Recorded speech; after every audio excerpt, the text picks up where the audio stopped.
Welcome to another edition of the Game Preview Podcast. Ethan Greenberg, Cynthia Frelund. The Jets are 3-2. It's cheese week because the Jets are going to Green Bay to take on the Packers. I love cheese. I know that as a Jets fan, you're not supposed to like cheese this week because it's Jets Packers. Got it.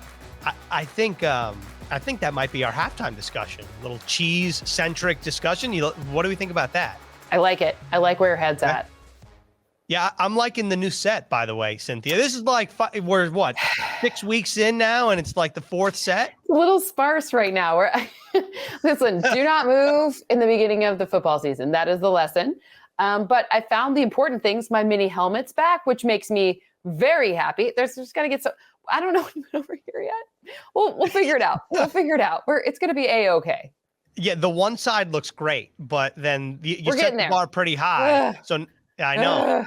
What was wrong with the last set, though? Well, that's like upstairs in the living room, and I want this to stay still. And I would like some separation. So, okay. This is like a bedroom that's converted. I'm figuring it out. I'm working on it. New place, new set. You got to work it out. It's like a new system, right? Like you got to work through the kinks, which is a great segue because the last time the Jets were in Green Bay, they were figuring it out. It was a preseason game. It was an up and down week because the Jets won the preseason game. They lost Carl Lawson for the year. Anyway, there's a lot to break down. Let's dive right into the first quarter, which is I think a topic that's on the minds of most Jets fans. That's Breece Hall. And I think when you look at a lot of the trends that in the league right now over the past couple of years, everyone's like, it's a passing league. You look at all the quarterbacks like Josh Allen, Patrick Mahomes, Justin Herbert, running back still very much in the forefront of the NFL. And Breece Hall right now, Cynthia, seems like the Jets found themselves a good one. Yeah, well, I mean, you can pass to him too, clearly. I mean, he had even more yards in the pass game than he did in the run game.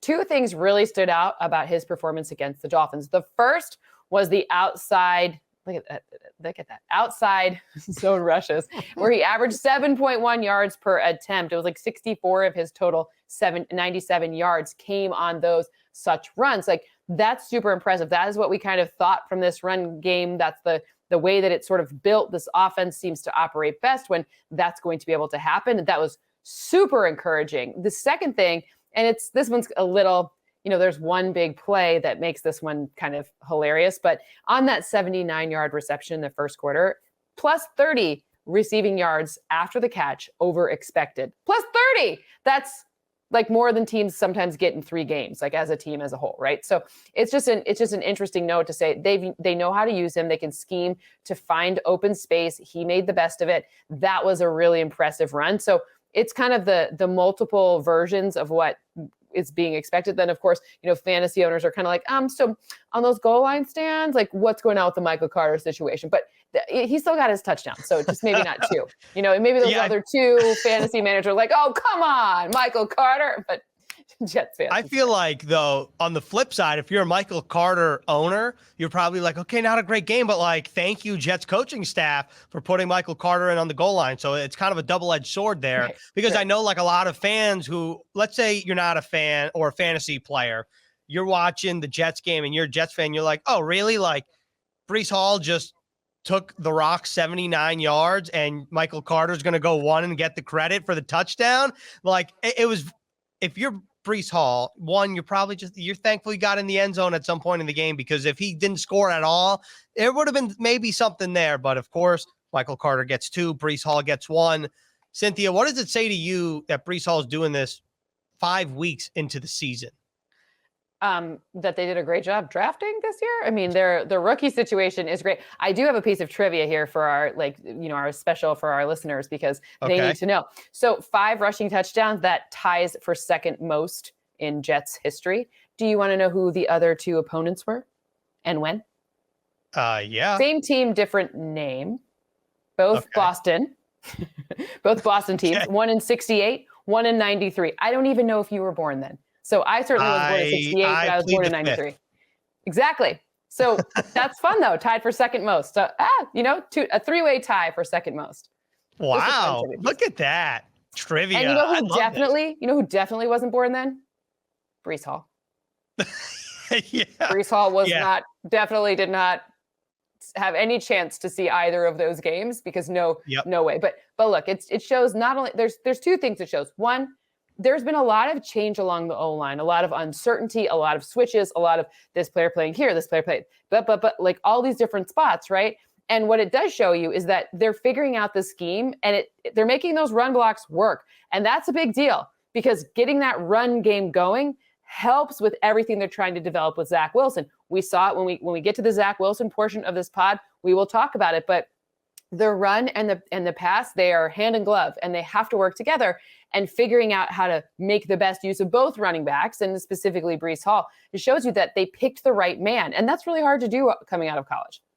Also, this is a Cynthia Frelund stat, but it works perfectly here. The Jets are the only team with two rookies with over 250 scrimmage yards. One of them is Breece Hall. One of them, Garrett Wilson. Obviously, both of those guys are playing key factors for this team this year. And it's just crazy to think that really the last 2 years, the Jets rookies, like last year's Zach Wilson, Elijah Vera-Tucker, Elijah Moore, Michael Carter, Brandon Eccles, Michael Carter II, all those guys played significant roles. Almost all of those guys have significant roles on the team this year. Then you factor in Garrett Wilson, Sauce Gardner, Breece Hall. I mean, the Jets rookie class last year and this year has really set up, Cynthia, what I think a lot of people in the league think as a really promising nucleus moving forward. Daniel Jeremiah, who's one of my coworkers, I think he ranked, I think that I can't remember the numbers, but I know that both of those guys were in his top 10 through 4 weeks even. And that was even before the explosion of last week with Breece Hall. And maybe it goes to show you that, like, you know, Joe Douglas knows how to draft well and the coach can communicate well. And maybe some things are coming together, right? Like, this is all positive stuff. I think it's all positive. You can't not be excited if you're a Jets fan about the trajectory of this team. And now moving this forward to Green Bay week 6, we're going to talk about Aaron Rodgers. I mean, you can't not talk about him and the offense, but this defense is pretty dang good. And Robert Saleh talked about this Packers defensive line being very good. He said Rashawn Gary's playing at a Pro Bowl level. The challenge this week for the Jets offensive line to establish something up front is what? Probably look at that Giants film, right, from last week. What the Giants O-line did really well was block for yards before contact for Saquon Barkley. 60% of his yards actually were amassed on the ground, not the passing yards, were amassed before he was first hit. That's a big deal because if you're running with a full head of steam, you have a chance to break even more tackles once they do make contact. So I think looking at those blocking schemes and trying to exploit the spots along stay away from Kenny Clark, basically, exploit the spots where there's the ability to earn just a couple extra yards to stay in manageable downs and distances. So play action can still work. All of the things that have been making Zach Wilson not turn the ball over. That is the key to this one. Also, one thing that I have to point out, because if you go back and watch the entire season for the Packers defense, and I know Jair Alexander has been banged up and not banged up, but deep crossers, they don't have any answer for deep crossers. They don't. There's no answer. And the interesting part here is there's some guys on this team that could catch that deep crosser. So I'm interested to see kind of who will it be? I mean, there's a couple of options here, but I think that could be, if you can set yourself up to let a few strategic deep plays take place, then it's much better. Because as good as this Packers defense is, it's not as good as maybe at least I thought ahead of the season, given the personnel. They're doing some things that are a little confusing. Like, for example, Darnell Savage used to play more of like a robber role, and now he's stopped doing that anymore. Like, safety is so key, especially against young quarterbacks like Zach Wilson, because for whatever reason, maybe it's because they didn't face it a lot in college, but the zone looks are where areas where defenses have been more successful against these younger quarterbacks than others. So I think it'll be interesting to see if they can adjust.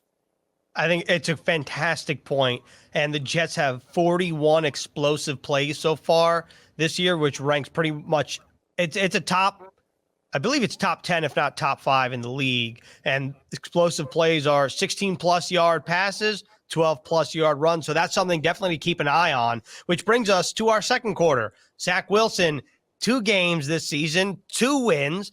And what did you make of the way that he played against a Dolphins defense that it has talent. It was missing Xavier Howard and Byron Jones in the secondary, but they like to do a lot of things to try to confuse the quarterback, especially a young guy like Zach Wilson. I think that the use of quick passes and short passes, so under 10 air yard passes. Now, there's a difference between those and the ones that are intended to travel just at or behind the line of scrimmage. Like, we're talking about strategic, like, keep pressure away. It's basically imitating a run in many cases, because what you're doing is you're looking for a pass that's going to net you 4 or 5 yards, not a pass that's going to get you that explosive play like you defined. But Zach Wilson, perfect. 11 of 11. Like, that was an area last week that was good. It's also an area Daniel Jones was really successful at against them as well. So that's the first thing. And then the second thing, when you get the run game going and you get the short passing going, you can use play action really effectively and efficiently. 125 of his yards last week were using play action. So let's see if we can get that play action going. Don't you think that this pass game from Zach Wilson is kind of what you want to see? Like, in terms of, Robert Saleh talked about last year, Zach Wilson playing quote unquote boring football, not needing to be Tom Brady, not needing to throw the ball 300 yards all over the field, left and right, where Zach Wilson didn't turn the ball over and he played the game that came to him. Don't you think that's kind of an encouraging sign for Jets fans, even though there could be fans out there that are like, well, Garrett Wilson, Corey Davis, Elijah Moore, like, they didn't really have the numbers and that maybe you want to see? That wasn't the way that the game was played on Sunday. Do you think that was an encouraging performance from Zach Wilson?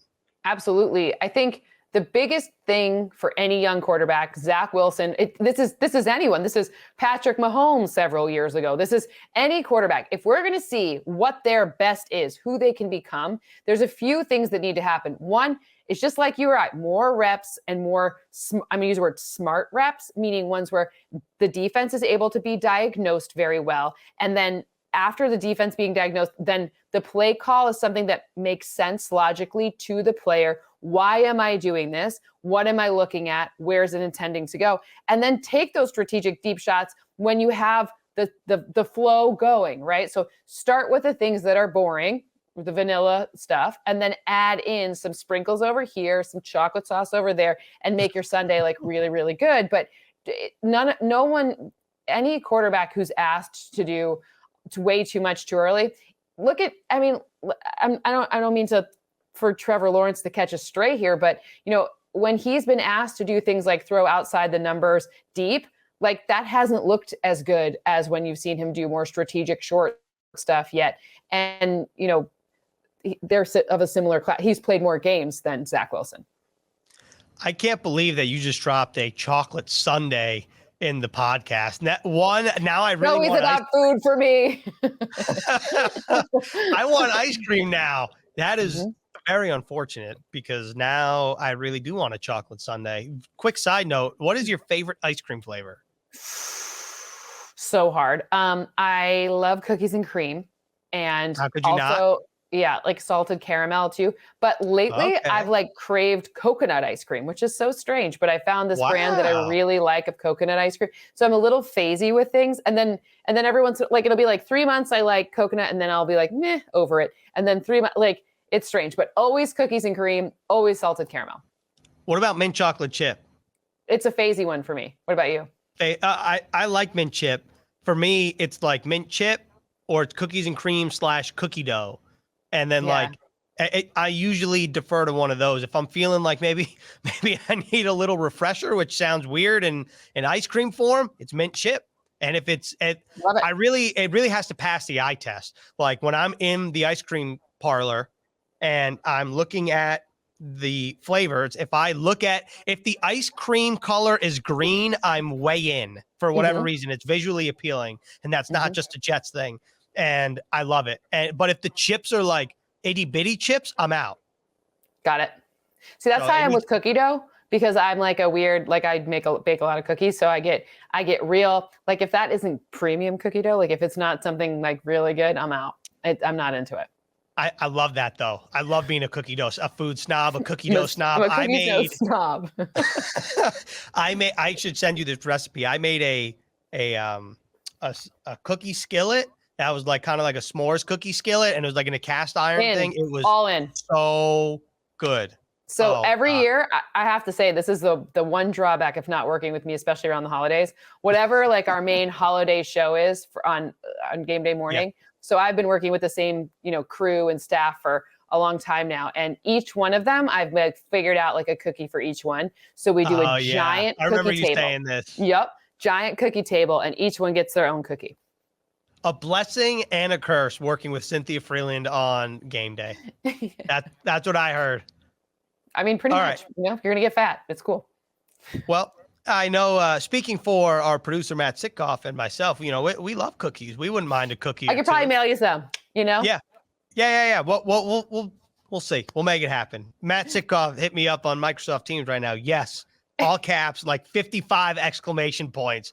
So, hey, Sitkoff, give me your favorite cookie. Give me your top 3 cookies. We'll talk about it during the halftime segment coming up in a couple minutes here. Let's talk about the Packers wide receivers. We've talked about the Jets wide receivers a little bit, and we're going to get into Aaron Rodgers in the second half. No Davante Adams, Romeo Doubs, Allen Lazard, Randall Cobb. What do you make of the way that Aaron Rodgers has played without Davante Adams?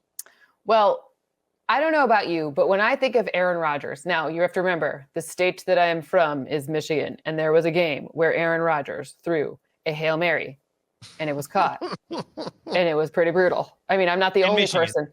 It was, I think it was actually in Green Bay, but it was against the Lions. And it was pretty heartbreaking. Look, but I'm not the only team that has that experience. There's plenty of teams with that experience. But the reality is you think Aaron Rodgers, and I have an association of deep passes being like some sideline nonsense to Davante Adams that like should never have come down, right? But now what you're seeing is Aaron Rodgers leading the league in yards in passes that are attempted to travel at or behind the line of scrimmage. I'm sorry, what? 32% of them. 30, that's a third.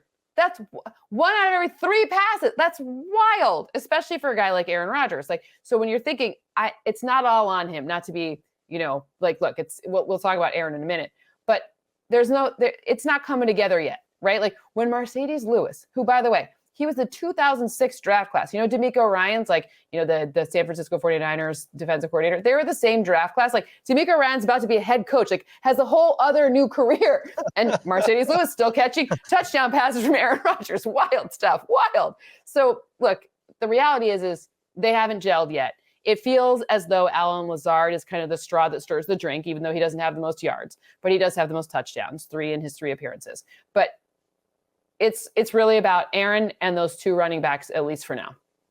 And those 2 running backs being Aaron Jones and A.J. Dillon. Aaron Jones, I believe, leads the league in yards per carry over 6, which is incredible. So the Jets definitely, especially coming off a game where Raheem Mostert went over the century mark, Jets going to need to be keyed in on Aaron Jones and A.J. Dillon, which brings us to halftime. Cookie time. It's cookie time, and it's also cheese time. So Matt Sitkoff says I asked for a top 3. He gave me a top 3, all that have the form of peanut butter. Number 1, peanut butter cookies. Number 2, peanut butter blossoms. And number 3, peanut butter chocolate chip cookies. I got you covered. I got it. As long as there's anyone will have to send me a list. I mean, what is not exciting is allergy lists, but just send me allergy lists later if there's anything anyone's allergic to, but I got you covered for that. Anything. I don't think yet, at least. And so, okay. So what is your favorite cookie then? And if someone were making you a cookie and returning the favor, what is that cookie? That one's a tough one because I'm a real weirdo when it comes to cookies, but it doesn't get better to me than like a really, really good chocolate chip cookie. Like if you can, how like they say chefs, the chefs judge other chefs based on. That's not weird. Well, but like an egg, like if you can cook it, how you cook an egg and your egg dishes. Well, I judge people who like to cook a lot of cookies. They're on their chocolate chips. Are they using chips? Or are they using chunks? How crispy is it? Is it soft? Is it crispy? Wow. Wait, what are we doing here? So all I care is that it's composed, like have it match, right? Don't have like it gooey chips with like a crunchy thing. So then it just gets have it make sense. Make it make sense. Okay. So just when I thought that I couldn't enjoy the podcast anymore, you go out and you say, 1, your favorite cookie is chocolate chip cookie, which is my favorite cookie. And 2, you threw in chocolate chunks. You said chips or chunks. I am a chocolate chunk stan. I love chocolate chunks. Wow. That was a huge moment for me. That was amazing. I have a special way to make some chunks for you. I'm not going to give it away. We'll have to save it. Yeah, for later. no. Yeah, I don't want you to give away any state secrets. I want to be surprised whenever that happens. But now I am. You teed me up with ice cream, and then you brought in the chocolate chunks. You knocked it out of the park. Now comes a tough question: cheese. First of all, are you pro or anti blue cheese? I mean, I don't sit around eating blue cheese. Like, I'm not going to order it like on a salad because I don't like it alone. Now, I do like specific dishes that blue cheese is meant for, though. Do you know what I mean? Like wings? Like wings, like when it's meant for. It's not something I'm not gonna like. If there's a charcuterie board and there's like some blue cheese, I'm like pass. But yeah, when it's a part of the when it's the thing, like part of the thing, then I'm all in, right? So some people hate it. Hold on. If you're putting blue cheese on a charcuterie board, you got issues because it is too polarizing of a cheese to be one, putting on a board for people to serve. Two, it's definitely like a smellier cheese. Don't do that and don't put it on the charcuterie board. The new trend, have you seen this new trend where like people get this big, like a wooden cutting board and they do like butter boards. So it's a lot of different types of butters. Now I had this blue cheese butter. That was good.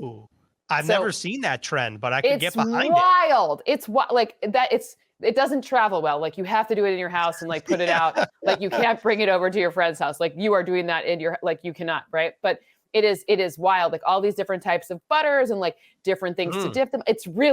I mean, they're gorgeous and they're so it's going to be a problem for me because I love butter, which is weird. Okay. But yes, but it's good. But this blue cheese butter I had was so good. It's like blue cheese butter, and then it had like. I can't remember if it was mint or if it was like something in it too. You're like, okay. Yes, all the way in.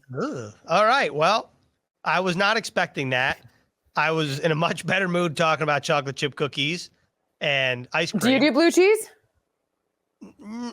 Not really. I mean, like I could dip my chicken wing in it maybe, but like if I have the option to go ranch, and if it's sacrilegious to Buffalo, I don't care. I'm not from there. I didn't grow up with it. I'm dipping my damn chicken wings in ranch. Good. Do what you got to do then. If you want to do it, it's yours to do. Okay, but what about your favorite cheese though? Well, like blue cheese aside, I know it's a polarizing topic. Like do you have a favorite cheese or Havarti with dill? Form of cheese? Whoa, that was so specific. I love that. It's not mine, but I love the specificity. Thinking about it. Yeah, well, because I think it just goes with a lot of different things. And if you're going to eat it, like I love a good Gouda and I love a good like American cheese. It depends on what you're doing it. But if you're just going to sit there and have like a bite of a cheese, Havarti with dill. Gives you a little kick with the dill. It's good. What did one cheese say to the other when it was wearing a blazer?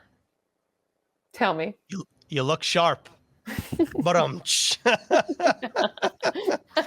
that's good. It's very good. I was looking up cheese puns yesterday because I made cheese curds last night. Yum. I air fried some cheese curds and they slap.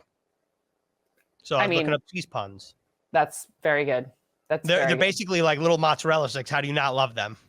I don't know. I mean, the word curd can get. Yeah, I know. It can throw you a bit. Gross. But it just means chunk.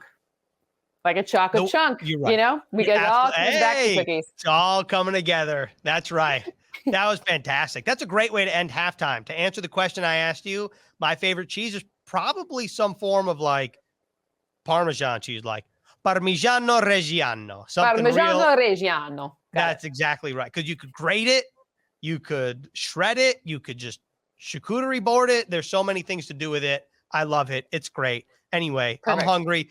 We're moving on to the third quarter. This is what everyone wants to know about. It's Aaron Rodgers. We talked about life without Davante Adams. Well, the numbers for Aaron Rodgers, specifically at Lambeau Field against the AFC after losses, like everything that I just said, all point in the favor of the Green Bay Packers because Aaron Rodgers is a menace at Lambeau.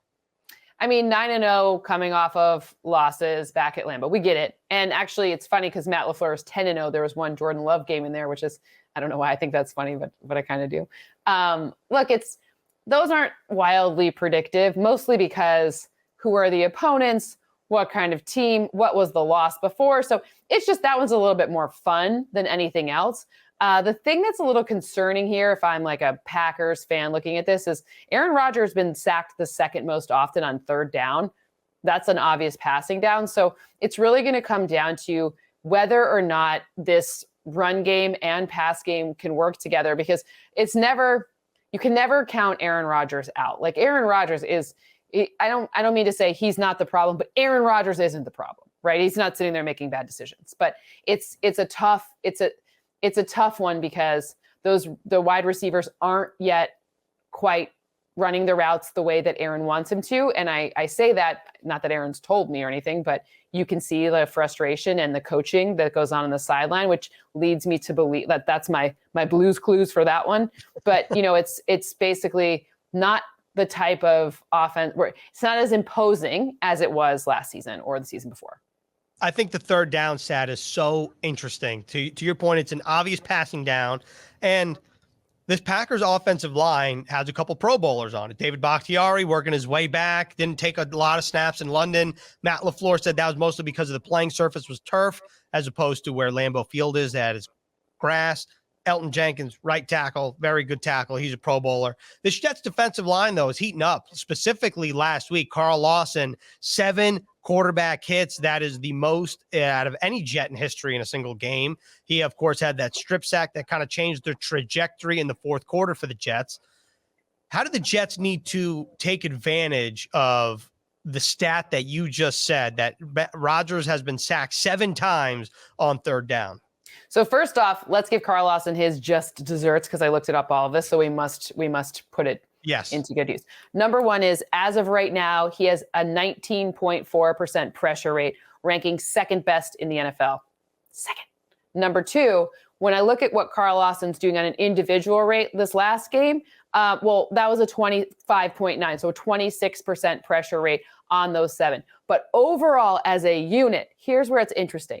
They had 21 pressures against the Dolphins. 17 of those pressures, those were when they rushed 4 or fewer. So no blitzing. They didn't bring out any extra help. Just 4. Go, right? That's the third most in the season. So for any team this season so far, that's the third most such pressure. So they didn't bring any extra rushers and they got those pressures. Now, what happens when you can rush, when you don't need to bring an extra guy? You can drop more people into coverage and more interceptions happen, which is why the Jets have the second highest interception rate. So part of the reason those two things working together, hand, glove, that's an interesting part, because if you can pressure Aaron Rodgers, and Aaron Rodgers, he may not be under pressure league-wide the most. I think he ranks, it's the 4th most, but it's when he's under pressure and how much for Aaron. Usually Aaron is under like very little to no pressure, and especially not on third down. This man is under the most pressure he's been under in the past 8 seasons. I can't track beyond that without a lot of extra work that isn't worth doing for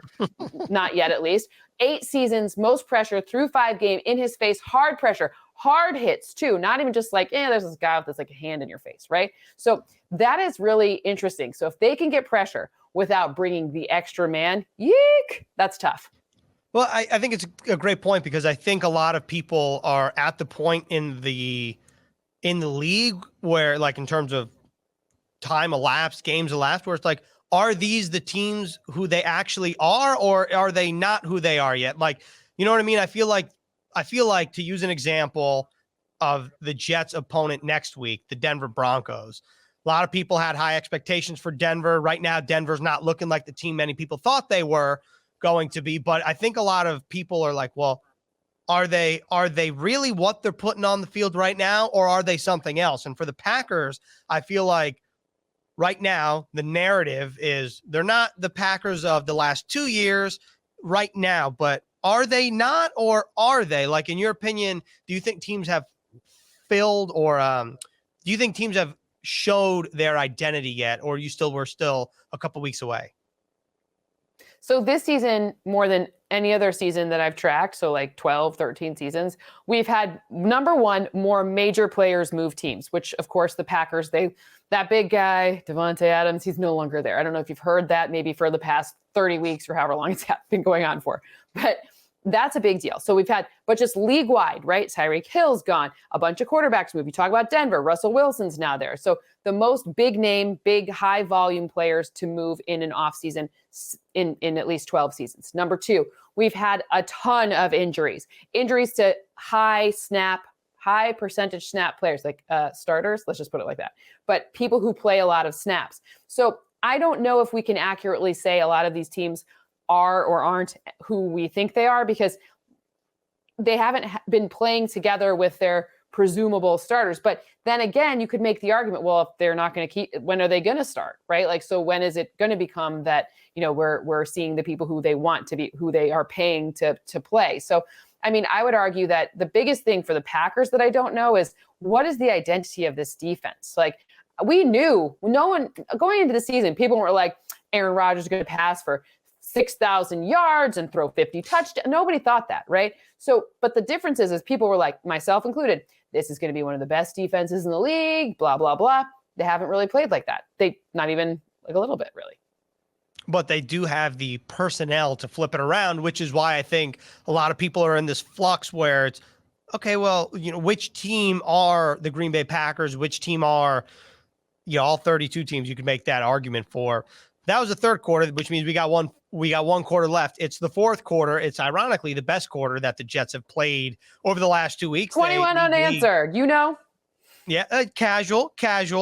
The Jets, after being one of, if not the worst fourth quarter statistical team last year, are right now one of the best in the NFL. Largely, or not largely, but we've talked about the Jets secondary a decent amount. Pretty much four new players compared to last year. LaMarcus Joyner was on both teams, but he only took a couple snaps before he tore his triceps tendon, which sounds very painful for the record.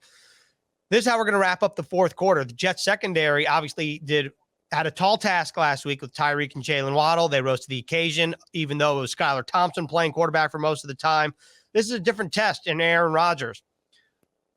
Knowing that the Jets have more talent on the outside and at safety, and knowing that the Packers do not have Davante Adams, do you think that they could trust their secondary a little more to try to stop Aaron Jones and try to really make this team one-dimensional Sunday? I think that just like I talked about before, not having to use the blitz or bring extra pass rushers is a major advantage. It feels like, when I look at this team, it feels like Aaron Rodgers is it's very hard to say, oh, wow, Aaron's going to have a really hard time passing on any team. This is just, you have to compliment Aaron. Like, you can't take that away from Aaron Rodgers, right? So, at the same time, it's like, I'll be interested to see what wrinkles and folds they add for this one, because, we've seen Sauce have an incredible start, but he's still a rookie. And you still have to say, like, facing Aaron Rodgers, that's a tough test for the very best corners in the league. So I think, again, it's just respecting Aaron Rodgers in this case. Right. So I think the youth is something, and the lack of, I think they're going to see some things that they maybe haven't seen before, because after all,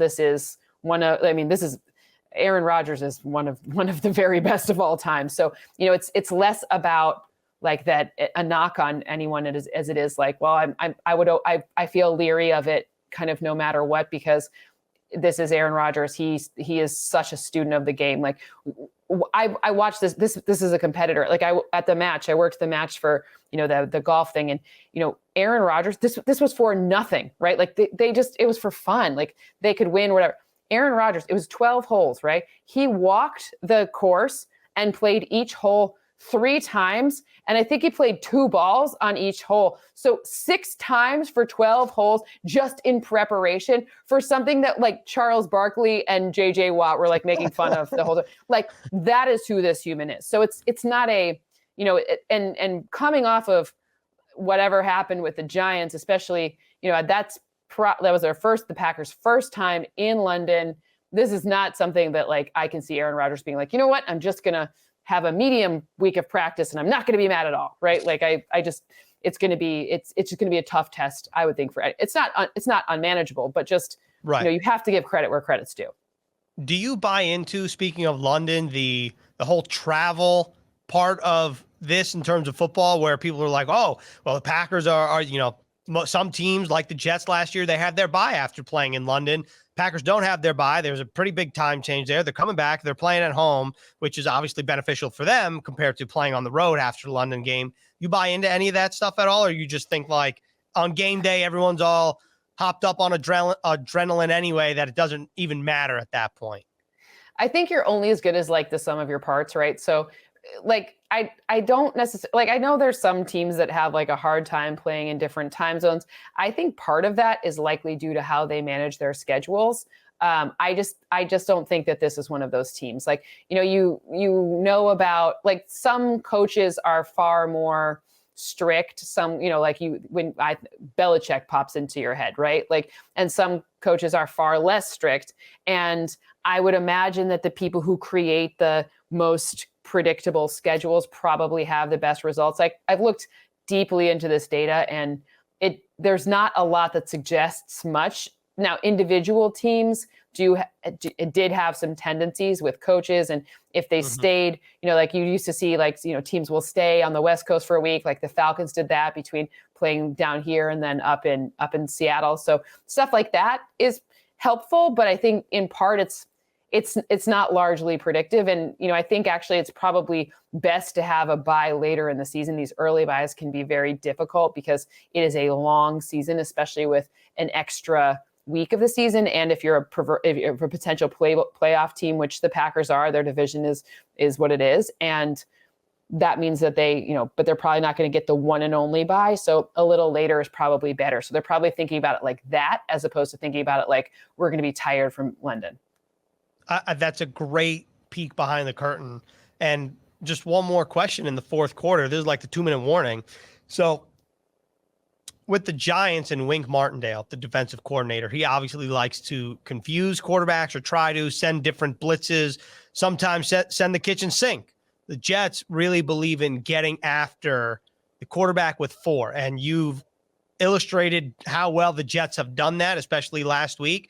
Going up against Aaron Rodgers, knowing that the Giants won, do you think that maybe that brand of football is better suited for someone like Aaron Rodgers to try to pressure him?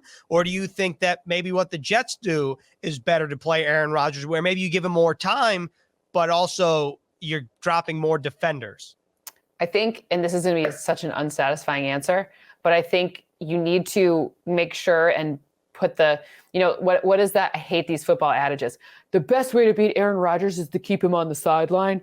But part of the reason why the Giants were so successful on defense is because Saquon was running the air out of the football, and they kept burning clock, which put Aaron Rodgers in more high pressure situations just in general. And then they were able to pressure. The Giants defense is on paper it's tough. They've got a lot of injuries. They kind of have no business winning that game if you just looked at personnel versus personnel. But part of it was because they were they were in these unmanageable downs distances. They couldn't get the momentum going back in the second half. So it's all about fast starts for the Packers. Look at the difference between the Tampa Bay game, and then when they can't if they score in their first 2 drives, it's hard the Packers can hold. Now, if they fall behind, it's just they're not a team built to come from behind because of the lack of the reliable deep plays. So start fast, hand the ball off to Breece Hall and Michael Carter. Make sure to Breece try to Hall eat as much all day. Mm-hmm. Breece Hall, Michael Carter, short passes, suck the air out of the football, long drives. It's not very, I'm sorry, that's not like, it's just not like but I don't think you change your defensive complexion because they've got the right personnel doing the right things and they're young. So keep them doing what they do well. Get the pressure without bringing the extra person, drop a few, like the middles, the second level of defense back a little bit and have them pick up any sort of short pass and play your brand because it is working. But so don't adapt yourself here, but on offense, be a little bit like help them out. Like, cause it's good for everyone if you can establish the run game. And that is the perfect way to put a bow on the game preview podcast, week 6, Jets Packers. That's all we got. I'm excited to see what happens because I think this is a good test for the Jets coming up. Don't you say? Wouldn't you say that this is like one of the bigger games, like in terms of national media narrative? This is such an interesting game for a couple of reasons, but look, like I think a lot of people, right after the draft, I was one of them. We all talked about how great of an offseason the Jets had had. And everyone's kind of like, well, is it like this year going to be good or like next year going to be good, right? Like how much in the future are we talking about with like what the Jets have done? So this is really a strong test against like, because I think that the biggest question for anyone is like, how do you stop Aaron Rodgers? Like how do you at Lambeau Field? Like if the Jets come out and they beat Aaron Rodgers at Lambeau Field, like ain't nobody be able to talk to anybody on that team, right? Like that's incredible. So it is a big test. And also the Packers, people were like, all right, they're going to have a slow start. Like no one was sitting there being like, Packers are going to come out and crush 14 games this season and just skate their way into the number one spot in the NFC. Nope. Packers need to fight through some stuff as well. So it's kind of both teams at like different turning points, right? Like it's Packers are like, what is this? Whereas like, Jets, it's like, well, what is this? Right? Like it's a different version of the same question. That was a great like little analogy there. It's all about the inflection, right? It's not about what you say, it's about how you say it. And that was the Game Preview Podcast. And now I need some ice cream and some chocolate chunks. For sure.